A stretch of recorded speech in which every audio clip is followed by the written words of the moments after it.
안녕하십니까. 이내오 모레타입니다. 유병아 교수님 책을 기준으로 법철학 설명드리고 있습니다. 이번 영상에서는 제레미 벤담이라는 사람하고 존 스튜어트 밀 두 사람을 함께 설명드리도록 하겠습니다.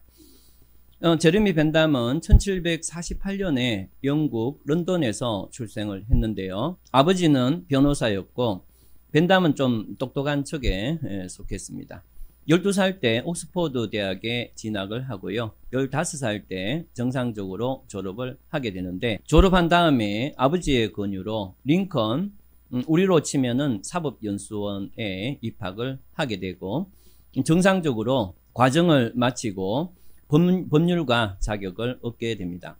하지만 벤담은 실무로 나아가지 않고 학자로서, 법학자로서 또 철학자로서 평생을 살게 되는데요.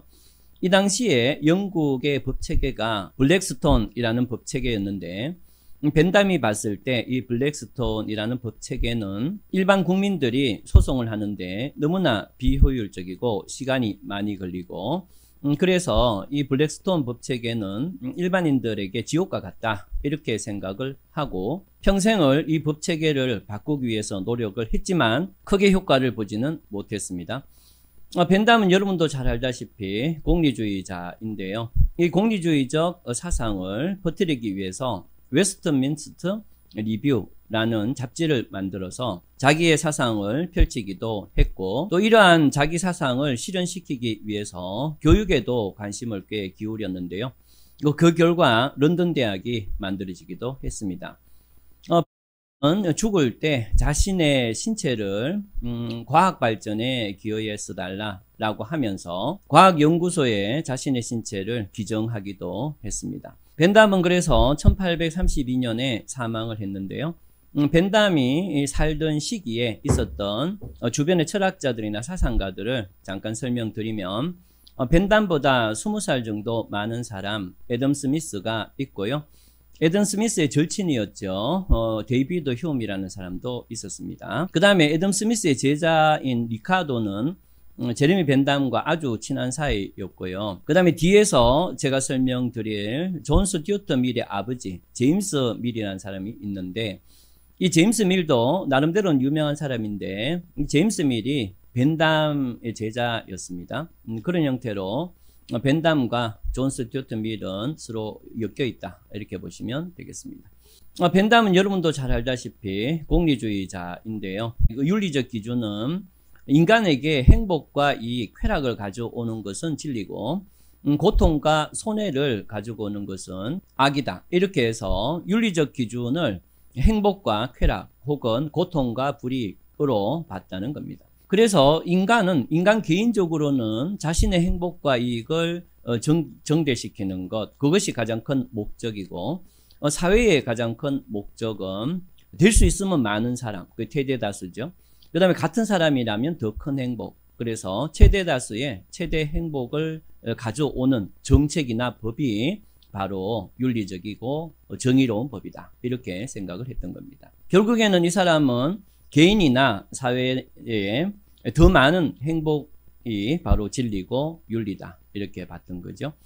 그런데 제레미 벤담이 이런 얘기를 한 배경이 있습니다. 그러니까 제레미 벤담의 공리주의의 배경이 있는데요. 벤담이 살 때는 영국에서 산업혁명이 막 이렇게 활발하게 진행되던 시기였는데요. 이 당시에 노동자 처우는 그야말로 최악이었습니다. 각 공장에는 기숙사가 있었는데, 기숙사는 한 20평이다. 그러면 그 안에 철봉이 여러 개가 이렇게 깔려 있습니다. 그러니까 침대가 있는 게 아니고 철봉이 여러 개가 놓여 있는데요. 그 안에서 수십 명이 그 철봉에 빨래를 널듯이 걸쳐서 잠을 자는 그런 형태의 노동자 처우가 이루어졌고요.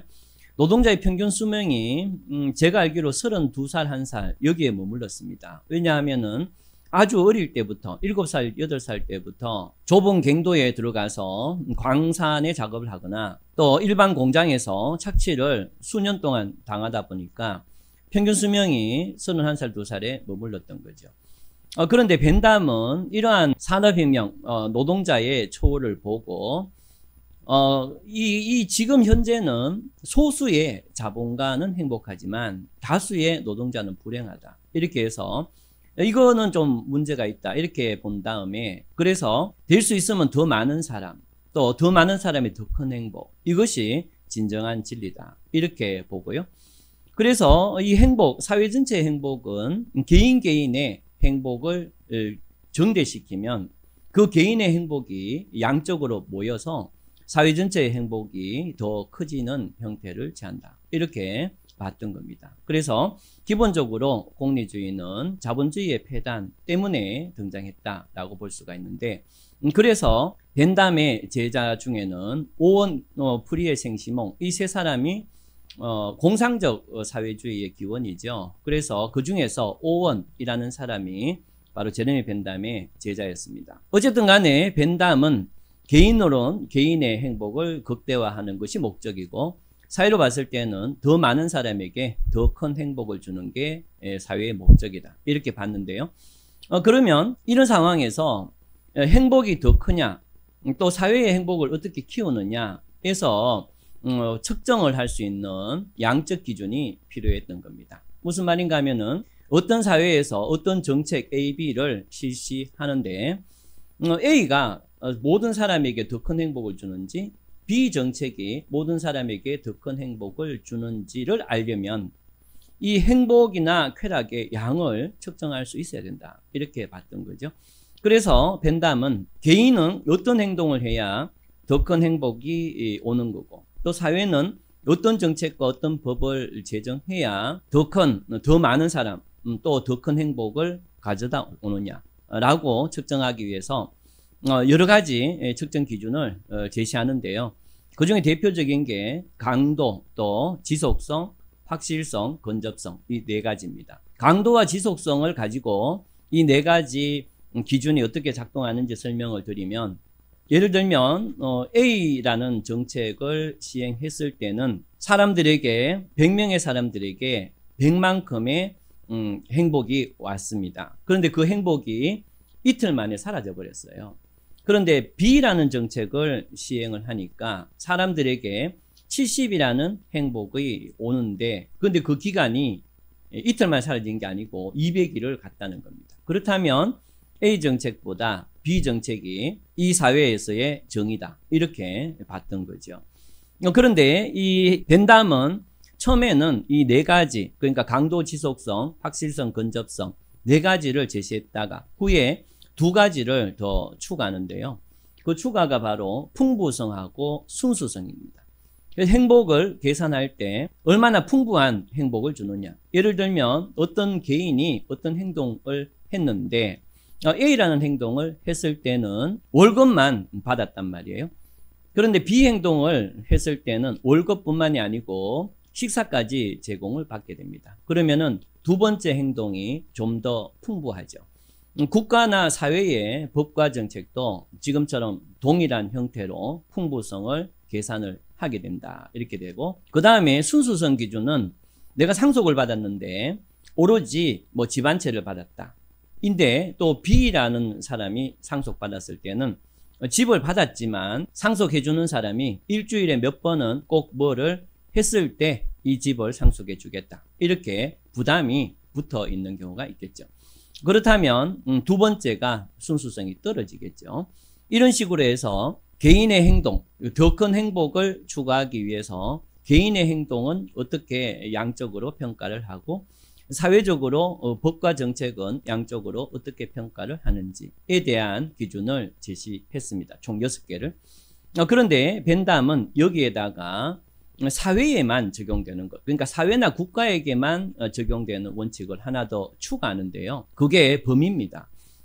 국가가 A라는 정책을 시행을 했을 때는 범위가, 그러니까 계층이 저 아래 계층부터 저 위에 계층까지 전 범위로 이렇게 행복을 주는데, B라는 정책을 시행을 하게 되니까 일정한 계층에만 행복을 주더라는 거죠. 이렇게 됐을 때는 이 범위로 봤을 때는 어느 게 적합하냐라고 했을 때는 더 전 계층이 행복을 누리는 A 정책이 더 적절하다. 이런 식으로 벤담은 사회나 개인의 행복을 측정하려고 했습니다.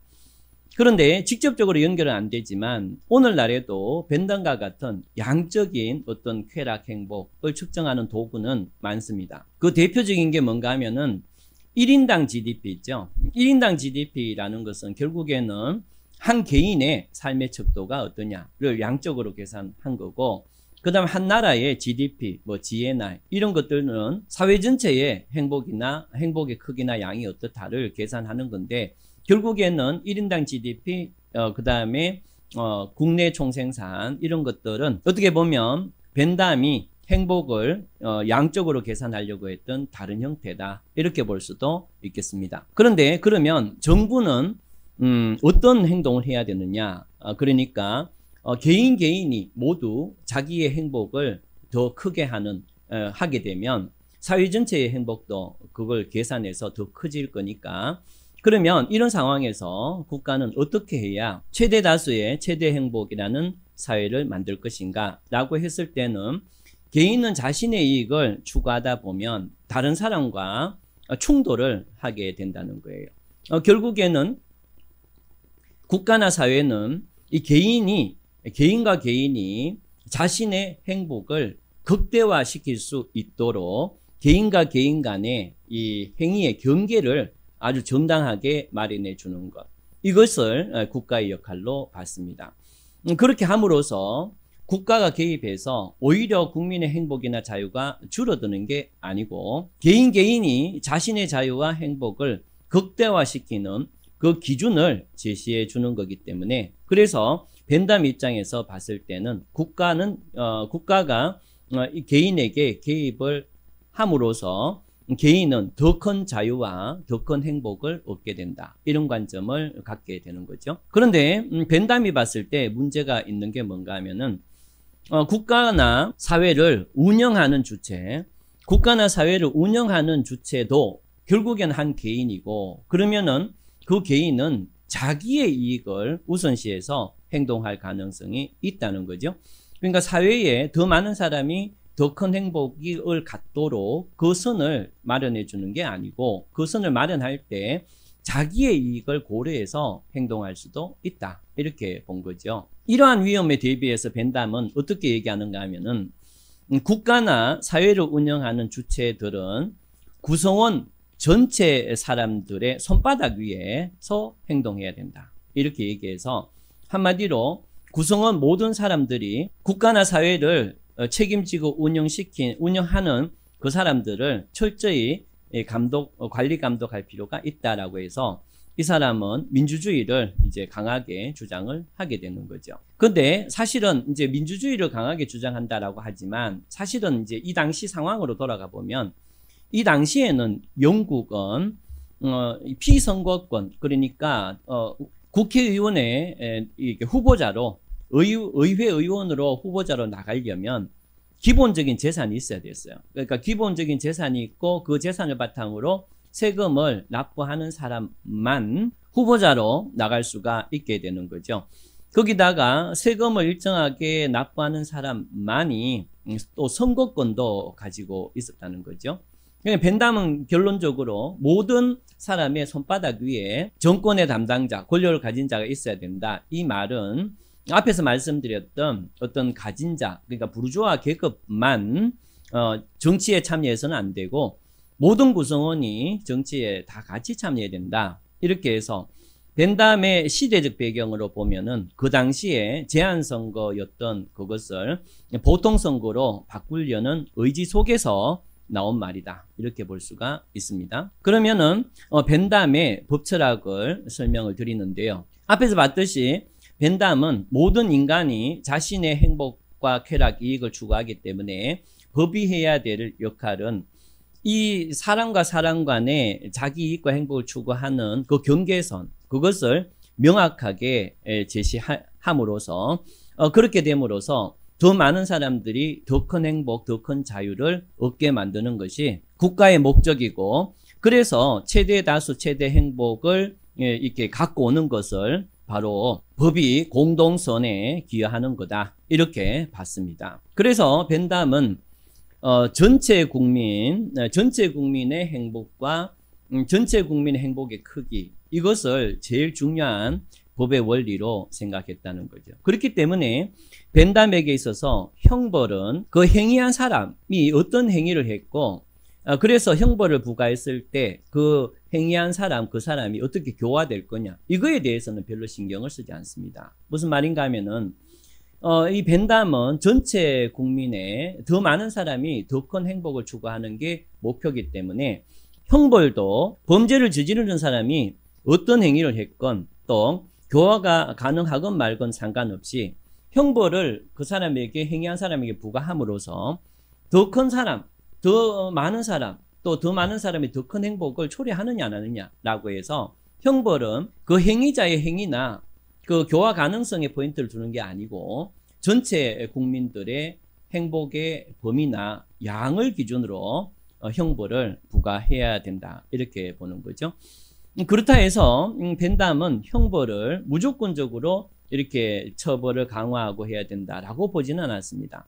기본적으로 형벌은 개인에게 고통을 초래하는 거기 때문에 형벌 자체는 이거는 인간에게 고통을 주기 때문에 비윤리적이라고 봤어요. 그런데 형벌을 부과함으로써 사회 전체의 구성원들이 더 많은 사람, 더 큰 행복을 갖고 오는 경우에 그런 경우에는 형벌을 줄 수 있다는 겁니다.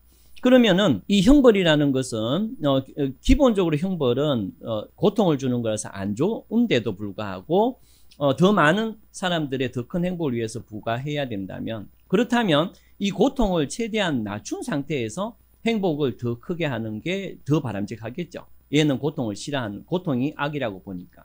그래서 형벌도 될 수 있으면 범죄를 행한 그 범죄자에게 적은 고통을 주고 그 다음에 일반인들이 더 큰 만족과 더 큰 행복을 얻을 수 있도록 그래서 형벌은 적게 주고 더 큰 행복, 일반 사람들은 더 큰 행복을 누릴 수 있도록 하는 그러한 형태의 형벌을 원했습니다. 그렇기 때문에 전체가 행복하다 해서 형벌, 또 전체가 원한다고 해서 형벌을 막 부과하는 게 아니고 형벌도 일정한 비례 속에서 형벌 자체를 최소화하고 그런 다음에 사회 구성원들이 행복을 느끼는 그런 방법을 찾는 것이 형벌의 정의다 이렇게 본 거죠. 그렇기 때문에 벤담은 형벌이라는 것을 부과하거나 또 형벌과 같은 법을 제정할 때는 다수가 더 큰 행복을 얻어야 되기 때문에 다수가 원하는 여론도 굉장히 중요하게 취급을 해서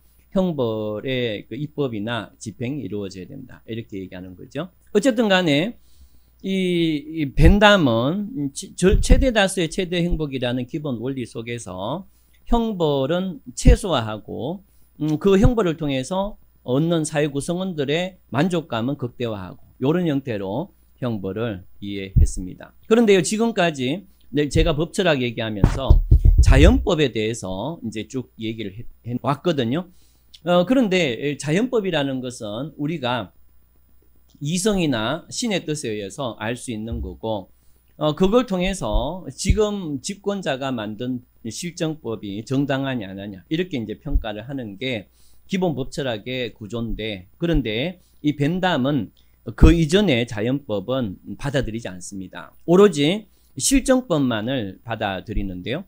그런데 여기서 주의할 것은 뭔가 하면은 그러면 이 실정법의 정당성의 근거는 어디에 있느냐가 논란이 되겠죠.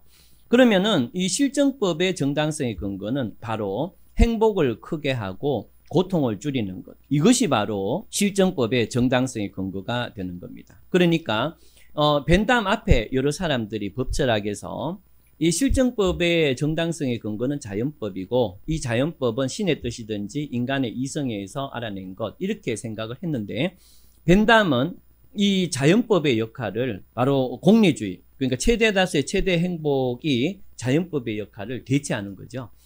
그래서 어쨌든 간에 실정법의 정당성의 근거는 자연법에 있다. 자가 아니고 최대 다수의 최대 행복에 있다. 이렇게 얘기를 했던 겁니다.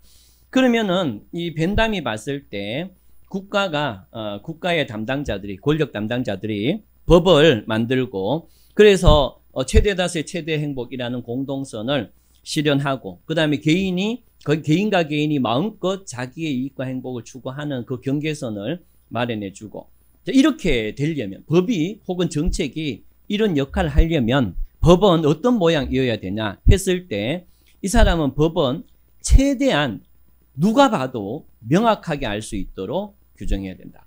그래야 모든 사람이 그 법의 기준을 알고 해야 할지 말아야 될지 판단하고 자기의 행복을 그 법을 기준으로 추구할 수가 있는데 법이 애매모호하거나 불명확하게 되어 있다면 그렇다면 오히려 고통이 서로 분쟁이 늘어나고 고통이 증가할 거다. 이렇게 해서 이 사람은 법이 갖춰야 될 가장 중요한 덕목 중에 하나가 바로 명확성이다. 이렇게 봅니다. 두 번째는 여러분도 아는 분은 아시다시피 영국하고 미국은 불문법이 많죠. 이게 불문법이라는 거는 그동안에 이제 커먼 로라고 해서 어떤 관습이나 또 이런 나라들은 판결도 일종의 법으로 봅니다. 그런데 이 관습이나 판결, 특히 판결은 판결 나봐야 드디어 법이 생기는 거죠. 판례법은. 그러면 인간이 일상적으로 행동할 때는 그게 법인지 아닌지 알 수가 없고 재판해 봐야 그게 어떤 법이구나. 이렇게 판례법은 결국에는 행동할 때는 알 수 없고 그 판결 났을 때야 비로소 드러나는 게 판례법이기 때문에. 그런데 벤담은 더 많은 사람이 더 큰 행복을 얻으려면 미리 어떤 기준을 갖고 내가 해야 되는지 말아야 되는지 판단해서 행동해야 더 많은 사람에게 더 큰 행복이 온다. 이런 생각을 하고 있기 때문에 이 판례나 관습은 이 벤담이 봤을 때는 받아들이기 어려운 거죠. 그래서 벤담은 판례나 관습과 같은 불문법은 의미가 없고 반드시 성문법이어야 된다. 이렇게 해서 기본적으로 벤담은 명확한 법률과 실정법, 이것을 법이 갖춰야 될 중요한 덕목 중에 하나다. 이렇게 봤던 겁니다. 그런데 이 벤담은 굉장히 단순하면서도 명확한 이론인 것 같은데 문제가 약간 있습니다. 이 사람은 개인이 스스로 행복을 막 추구하면 그래서 법이 그 다른 사람과의 범위를 이렇게 정해놓고 그 안에서 개인이 자기의 이익과 행복을 추구하게 되면 그것이 곧바로 사회 행복이 되고 그래서 최대 다수의 최대 행복이라는 이상적인 형태를 만들 수 있다. 이렇게 얘기했는데요. 근데 우리가 살다 보면 개인은 굉장히 쾌락을 느끼고 행복한 행위였지만 그 행위가 사회 전체로 봤을 때는 고통과 불행을 키우는 경우도 상당히 많은 거죠. 그렇기 때문에 벤담은 인간의 그 굉장히 복잡다단한 행위를 너무 단순화시켜서 접근했기 때문에 그런 점에서 현실과 약간 맞지 않고 거기다가 법을 그 형벌을 오로지 최대 다수의 최대 행복을 위해서만 부과를 해야 된다. 이랬기 때문에 그 범죄를 저지른 그 사람의 행위 유형 똑같은 뭐 사람이 죽은 사건이더라도 그 죽은 거에 대해서 얼마나 잔인한가 우연히 실수로 했는가가 완전히 다름에도 불구하고 이 사람은 그 개인의 행위의 정도와 그 사람의 교화 정도에 맞추지 않고 그거는 일단은 모른 척하고 전체의 어떤 행복이나 쾌락을 위해서 형벌이 부과되고 집행되어야 된다 하기 때문에 현실적으로 맞지 않는 부분이 꽤 있습니다. 어쨌든 간에 벤담의 법철학은 설명을 다 마쳤고요. 이제는 존 스튜어트 밀에 대해서 설명을 드립니다.